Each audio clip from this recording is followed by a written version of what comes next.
గుడుంబ శంకర్ సినిమాలో ప్యాంట్ మీద ప్యాంట్ వేసి అప్పట్లో ఒక ట్రెండ్ని సృష్టించారు పవన్ కళ్యాణ్ గారు. ఈ సినిమాలో ముఖ్యంగా ఆయన మేనరిజం కావచ్చు, యాటిట్యూడ్ కావచ్చు, ఆ స్టైలిష్ కావచ్చు, చాలా మందిని కూడా అప్పట్లో అట్రాక్ట్ చేసిందనమాట. ఈ సినిమా తర్వాత బట్టల షాప్లో ఏ షాప్లో చూసినా కూడా బాలు ప్యాంట్స్ అని చెప్పేసి ఒక ట్రెండ్ని సృష్టించాయన్నమాట, ప్యాంట్ మీద ప్యాంట్ వేసుకోవడం.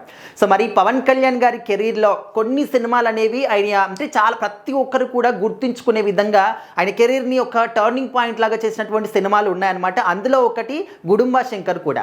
ఇందులో ప్రతి ఒక్క విషయాన్ని కూడా ఆయన ఫ్యాన్స్ చాలా మంది కూడా ఓన్ చేసుకొని మరి వాళ్ళు ఈ విధంగా మేము కూడా రెడీ అవ్వాలి, ఈ విధంగా మేము కూడా మాట్లాడాలి, ఈ విధంగా మేము కూడా బిహేవ్ చేయాలి అని చెప్పేసి ప్రతి ఒక్క దాన్ని కూడా వాళ్ళు ఊహించుకున్నారనమాట. అండ్ ఇప్పుడు ఏంటంటే ఈ ప్యాంట్స్ అనేవి ఎక్కడ ఉన్నాయి అని ఒక దాని గురించి చాలామంది సోషల్ మీడియాలో సర్చింగ్ చేస్తూ ఉన్నారంటే మాట్లాడుతున్నారనమాట.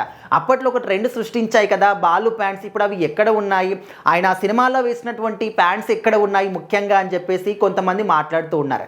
ఎందుకంటే మనందరికీ తెలుసు ఒక సినిమా షూటింగ్లో సెలబ్రిటీస్ ధరించినటువంటి కొన్ని బట్టలు అంటే నార్మల్గా వాళ్ళు చాలా క్లాత్స్ వేసుకుంటూ ఉంటారు, కాకపోతే కొన్ని డ్రెస్సెస్ అనేవి మనము స్పెషల్గా అట్రాక్షన్గా ఉంటాయన్నమాట.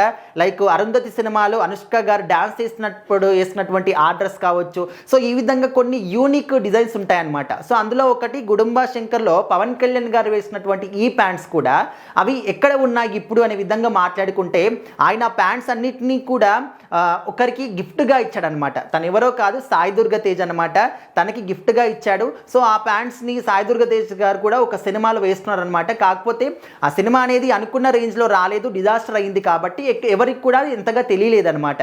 సో ఆ ప్యాంట్స్ని మాత్రం సాయి దుర్గ తేజ్ గారికి పవన్ కళ్యాణ్ గారు గిఫ్ట్గా ఇచ్చారు.